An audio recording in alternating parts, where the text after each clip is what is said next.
علی علی علی علی علی علی علی علی میں تو دوسرا جو میرا وہ بین کوشچن ہے وہ بہت زبردست ہے کہ ایک جو بات ہے وہ اکثر جو لوگ دوسرے لفظوں میں بیان کرتے ہیں، مگر ہم عاشق اہل بیت ہے، عاشق مولا مشکل کشا کرم اللہ تعالیٰ وجل کریم ہے کہ من کنتو مولا فہذا علی مولا، اس کے معنی کیا ہے اور مولا علی کے معنی اس میں کیا نکلیں گے اور اس سے کیا خلافت مراد ہے؟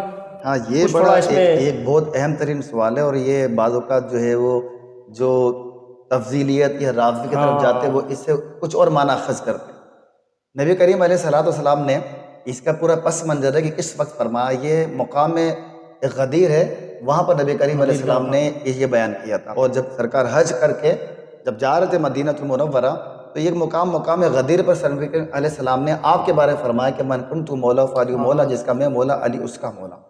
تو یہاں سے وہ خلیفہ مراد لیتے ہیں کہ صحابہ کے سامنے سرکار نے بیان کر دیا کہ مولا علی خلیفہ ہیں اور بلا فصل خلیفہ ہیں، وہ یہ معنی لیتے ہیں۔ اب دیکھیں یہاں پر ایک سوال ہے افتخار بھائی، اب اس کا معنی خلیفہ کریں کہ میں جس کا میں خلیفہ اس کا علی خلیفہ، تو سرکار کس کے خلیفہ ہیں؟ اور نبی کریم علیہ السلام خلیفہ تو ہے ہی نہیں، نبی ہیں۔ نبی ہے، خلیفہ کچھ اور چیز ہوتی ہے اور نبوت کچھ اور چیز ہوتی ہے۔ خلیفہ نائب ہوتا ہے، سرکار تو اصل ہے۔ اصل ہے، سبحان اللہ، یہ بات ذہن میں رکھنے کے لائق کیا ہے، زبردست۔ سرکار اصل ہے اور خلیفہ نائب ہوتا ہے۔ سرکار جب یہ کہہ رہے ہیں کہ میں کسی کا خلیفہ ہوں تو گویا کہ نائب ہوئے۔ واہ واہ، تو اللہ تبارک و تعالیٰ نے محمد عربی کو اصل بنایا ہے، اور آپ وہ ذات ہے کہ باعث تخلیق کائنات ہے۔ ہائے ہائے، تو جس کا میں خلیفہ اس کا علی خلیفہ، یہ معنی بنتا نہیں خلافت کا۔ ہاں، یہاں پر کیا معنی بن سکتا ہے کہ جس کا میں مولا علی اس کا مولا، مطلب ہے مددگار۔ اب مددگار کا معنی لے کہ جس کا میں مددگار علی اس کے مددگار، یہ معنی بن جاتا ہے کہ نبی کریم علیہ السلام جس کے مددگار تو ہمارے مددگار ہیں سرکار، تو علی بھی ہمارے مددگار ہے۔ ہاں ہاں ہاں، اب آپ دیکھیے گا یہاں پر اس سے پتہ چلا کہ یہ علی مدد کہنا درست ہے، درست ہے، کیونکہ سرکار نے کہا نا جس کا میں مددگار علی اس کے مددگار، تو یہ علی کہنا مدد یہ درست ہوا۔ اور یہ بھی پتہ چلا کہ غیر اللہ سے کو مددگار ماننا بھی درست ہے اس حدیث پاک کے تحت۔ تو لہذا یہاں پر خلیفہ مراد لینا بالکل غلط ہے۔ ہاں، یہ صحیح ہے کہ آقا دو جہاں صلی اللہ علیہ وآلہ وسلم کے توسط سے مولا علی مشکل کشا شیر خدا مددگار ہیں، سبحان اللہ، اور سبحان اولیاء کے سردار جو مانتے ہیں نا، اس کی وجہ بھی یہی ہے کہ آپ کو جب تک کوئی مددگار نہیں مانے گا ولی نہیں بن سکتا۔ سبحان اللہ۔ تو رافضی اس جو معنی لیتا ہے نا خلافت کا، یہ بالکل غلط ہے۔ خلیفہ چہرہ میں یہی جو ہے اسلام کا ایک عقیدہ ہے اور مسلمانوں کا عقیدہ ہے کہ چوتھے خلیفہ حضرت سیدنا مولا علی مشکل کشا شیر خدا کرم والے وجل کریم ہے۔ یہ جو کہتے ہیں نا کہ دمادم مست قلندر علی دا پہلا نمبر، نہیں نہیں، یہ نعرہ لگتا ہے، یہ دمادم مست قلندر ابو بکر کا پہلا نمبر، دمادم مست قلندر فاروق اعظم کا دوسرا نمبر، دمادم مست قلندر عثمان غنی کا تیسرا نمبر، دمادم مست قلندر مولا علی کا چوتھا نمبر۔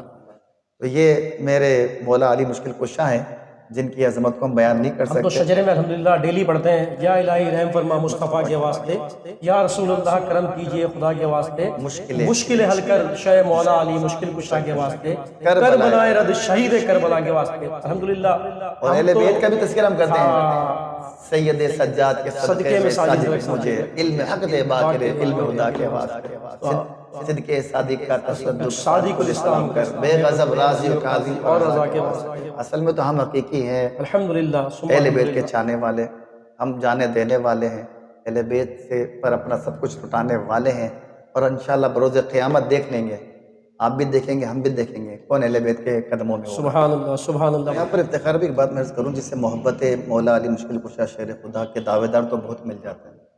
اصل میں میرے سامعین کرام، مولا علی مشکل کشا کی سیرت کو اپنانا، سیرت کو اپنانا، یہ ہے محبت۔ انہیں نمازوں سے محبت تھی، ہائے ہائے، اور آج کل علی کے چاہنے والے وہ نمازیں قضا کر رہے ہوتے ہیں، یا ان کی داڑیاں تھیں مولا علی مشکل کشا کی تو وہ داڑھی سے محروم ہوتے ہیں، وہ سمجھتے ہیں بس ذکر علی کر لیا بیڑا پار ہو گیا۔ ایسا نہیں ہے، ایسا نہیں ہے، ایسا نہیں ہے۔ اس سے محبت ہوتی ہے نا افتخار بھائی، تو پھر اس کی سیرت کو اپنایا جاتا ہے۔ تو میں گزارش کروں گا آخری کے اندر یہی کہ میں اور ہم سب مولا علی کے چاہنے والے ہیں، ہر سال 21 رمضان المبارک کو ان کا دن مناتے ہیں، یوم مناتے ہیں، تو میں مشورہ دوں گا کہ مولا علی مشکل کشا کی سیرت کو پڑھیں، ان کے تقوی کو پڑھیں، ان کے عمل کو پڑھیں، ان کی نمازوں سے محبت کو پڑھیں، قرآن سے محبت کو پڑھیں، تو انشاءاللہ تبارک و تعالی ہمارے سکھوں کے اندر بھی اسلام کی محبت پیدا ہو. سبحان اللہ. بھائی سب نیت کرتے ہیں انشاءاللہ تعالی انشاءاللہ کہ ہم مولا علی مشکل کشا کی سیرت کو پڑھ کر عمل کرنے کی کوشش کریں. انشاءاللہ. اللہ عمل کی توفیق نصیب آمین فرمائے. ثم آمین. وآخر دعوانا ان الحمد للہ رب العالمین.